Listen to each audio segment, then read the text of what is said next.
बूढ़ी औरत अपनी पोती के साथ चौल में रहती थी। इस उम्र में भी वो खुद चिप्स और वेफर्स बनाकर बेचती थी। एक दिन पीहू बहुत बीमार हो गई। उसे बहुत तेज बुखार था। वो उसे डॉक्टर के पास ले गई। तब डॉक्टर ने उसे चेक करने के बाद कहा कि पीहू की कंडीशन बहुत खराब है, उसे जल्द से जल्द हॉस्पिटल ले जाए। उस बूढ़ी औरत के पास उतने पैसे नहीं थे कि वो ऑटो या टैक्सी से जा सके, इसलिए वो पीहू को लेकर बस स्टॉप पर गई, जहां उसे काफी इंतजार करना पड़ा।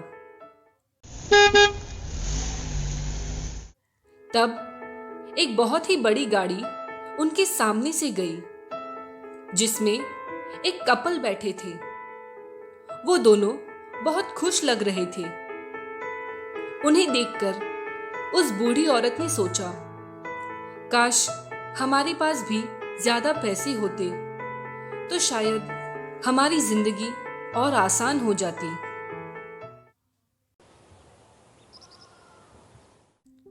पापा, मुझे नई बाइक चाहिए। क्या? नई बाइक? हाँ, मुझे नई बाइक चाहिए। बेटा, पहले ही इतने खर्चे हैं, उस पे नई बाइक मैं कैसे मैनेज करूं? मेरी फ्रेंड के पापा ने उसके लिए नई बाइक ली है, मुझे भी चाहिए। बेटा, उसके पापा के पास ज्यादा पैसे होंगे तो उन्होंने आसानी से खरीद ली, लेकिन मैं कैसे इतनी महंगी बाइक लेकर दूं? थोड़े दिन पहले ही मैंने टीना को नया सेलफोन लाकर दिया और ऊपर से इतने खर्चे। अब मेरे पास इतने पैसे नहीं हैं कि मैं तुम्हारे लिए नई बाइक ले सकूं। आप हमेशा ऐसा ही करते हो।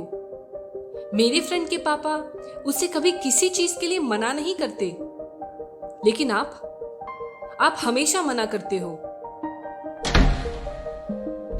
उसकी बातों का पापा को बहुत बुरा लगा।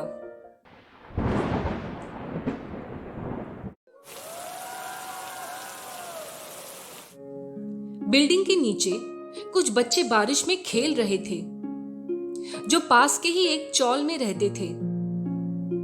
तब उन्हें देखकर पापा ने सोचा, ये बेचारे बच्चे, इनके पास ज्यादा कुछ नहीं है, फिर भी ये सब कितने खुश है।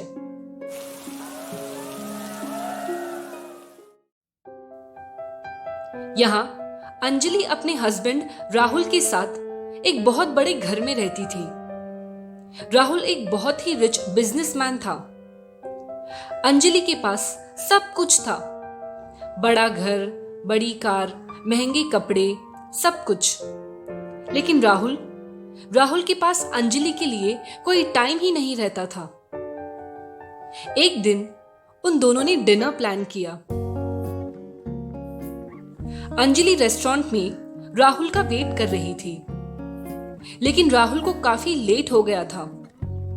इतने में राहुल ने अंजलि को कॉल करके कहा, Anjali, I am so sorry, मुझे एक मीटिंग अटेंड करनी है, मुझे काफी लेट होगा। तुम अपने लिए जो ऑर्डर करना चाहती हो वो कर लो, okay? Please don't wait for मी।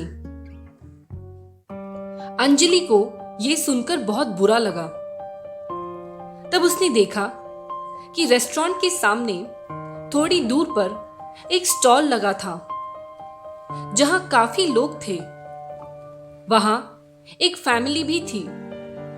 उस फैमिली को देखकर अंजलि ने सोचा, इस फैमिली के पास हमारे जितने पैसे तो नहीं होंगे, लेकिन फिर भी ये लोग कितने खुश हैं।